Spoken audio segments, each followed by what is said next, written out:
Well, it's 5 o'clock somewhere, and that means it's time for another Food for Thought Friday.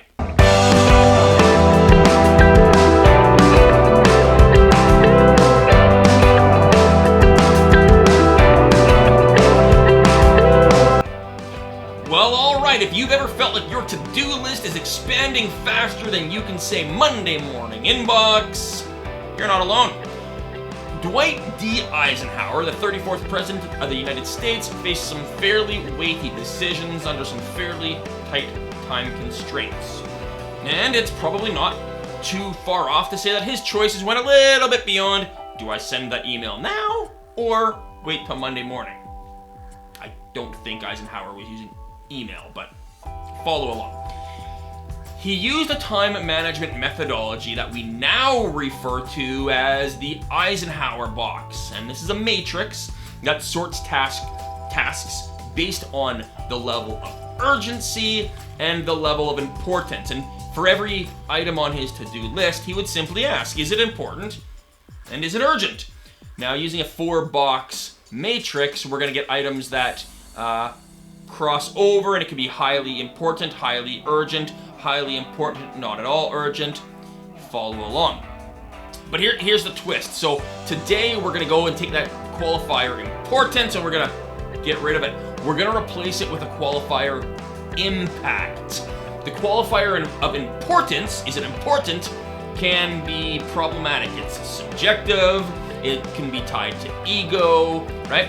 Important to who? Well, of course all of my items are important, right?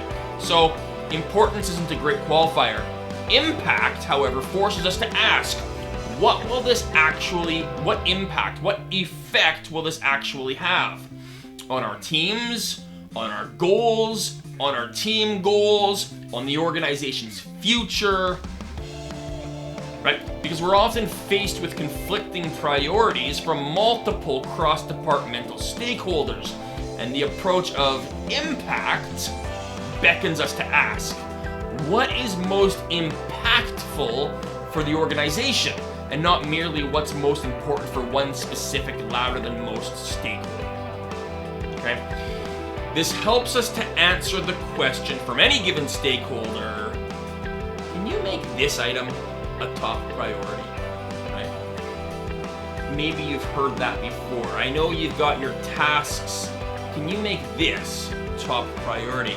Because within the broader organizational context, sometimes maybe the answer is yes, I can. We can move stuff around. We can shuffle items. We can take care of your thing first. But within the broader organizational context, sometimes the answer is no. Regardless of stakeholder perceptions of urgency and importance. Because to say yes to one item by default in design means we have to say no to another.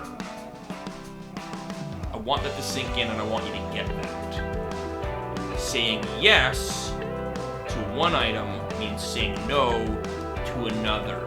And if you've already committed your time and your resources to one stakeholder and another comes along and says, well, can you make my priority item first? That means saying yes to one means that you're letting down and saying no and not following through in your commitment to another. Now hear me loud and clear. I'm not saying that we don't be flexible. What I am saying is we do need to be strategic and aware. And what are you saying no to so that you can say yes to this request for top priority? Okay. And by the way, what makes this one item more important than whoever and whatever I'm saying no to? What makes this more important?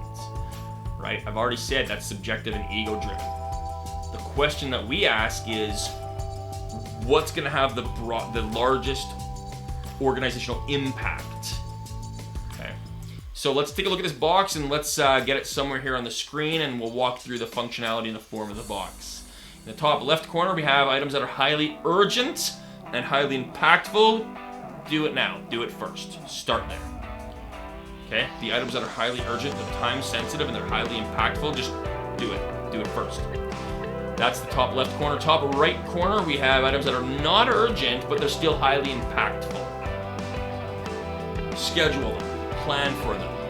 Okay, you've got time. It's going to be highly impactful, but you've got time to plan, you've got time to schedule, and you've got time to address it with a little bit less urgency.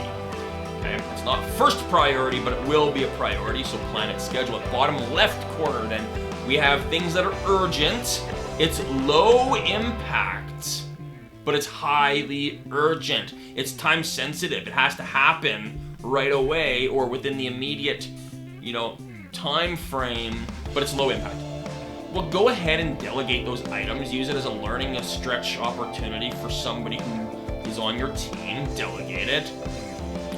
Right? These are often the items that will deceive us into the perceptions of highly important and highly impactful. It needs to happen now! Oh, this is really important. I better have hands on this. It's real deadlines. It's highly urgent. It might be moderately important. Maybe it's not important, but it might be moderately important. Watch for these. Delegate them. It doesn't have to be you. Right? Maybe it has to happen by the end of day today, or it's too late. We'll take a look. Is it impactful? It might be urgent, but it might not be impactful. Delegate it. Use it as an opportunity to delegate and help somebody stretch assignment because it's not that impactful, and if it doesn't happen, well, it's not that important. It's not that critical. Bottom right corner, we have items that are not urgent at all, and they're not impactful at all. Nobody really cares if they happen or not. Get rid of it. Get rid of it. Okay. The lens of impact, rather than the lens of importance. The lens of impact reframes priorities. Because it's not about what feels big and in the moment and it's urgent, I need it to happen, it's gotta happen today, it's oh my gosh. It's not about big. It's about impactful. It's what moves the needle. Because we can be really, really busy and really, really unimpactful. We can show a lot of activity, but very little productivity. Okay? Activity is not productivity. Action isn't impact. Okay? Just because we're running around frantically, getting everything done, we wear busyness like it's a badge of honor. How you doing? Oh, I'm so busy. How you doing? Oh, I'm so busy. That's great if your busyness leads to and results in impacts. But I would wager that there are some things that you're busy with that have zero or little impact. Okay, so next time, and listen, I'm preaching to the choir, I do this myself. Next time you're overwhelmed, try the impact Eisenhower box. I just made up that term, you can go ahead and use it. But see what falls off your plate. Because chances are you've been very, very busy. And maybe, if you're like me, sometimes I fall into this trap. And I find I'm busy, but I'm not necessarily impactful. Right? So we're putting our time and attention in the right areas that are going to move the needle. And on a side tangent, I always find it funny how we manage our money. We hold our money with a tight grip. We manage our budgets, our financial budgets. We're really eyes on with our finance. We invest our finance wisely for maximum return on investment. But we can always make more money.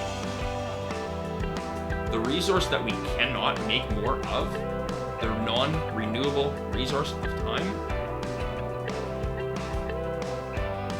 we spend our time frivolously on low-impact items that don't move the needle, that have a little to no return on investment.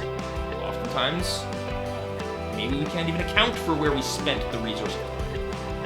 What would happen if we managed our resource of time and protected our resource of time and we vested our resource of time for maximum return on investment the same way that we did our cash resource? Oh, throw it out there. Let's make sure we're not just busy, let's make sure that we're impactful. So there we are, there we have it. You can go ahead and agree with that, you can go ahead and disagree, or somewhere in between. I would love to hear from you. How do you manage time? How do you prioritize? Drop a comment down below. Let me know what works for you. Maybe this whole methodology is completely bonkers. You're like, Greg, none of this works. This is full of problems. Let me know. Love to hear your feedback. It's what I use. It's what I've been using. It's what I find works for me. Let me know what works for you. Leave a comment down below. Don't forget to like and share. Love to get the conversation going. And I hope that helps. And if nothing else, I hope this has been, at least, food for thought.